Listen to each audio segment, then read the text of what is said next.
பகவான் திருமுகம் காண அங்கு கற்பக பெருமான் தொப்புள் குழியில் திங்கள் பகவான் திருமுகம் காண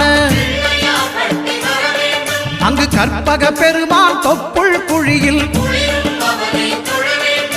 பார்க்கடல் பிறந்த சந்திர பகவான் கணபதி வயிற்றில் நிறைந்திருப்பான். எங்கள் கற்பகத்தானை கண்டவர் தமக்கு தீரா பிணிகளை தீர்த்து வைப்பான்.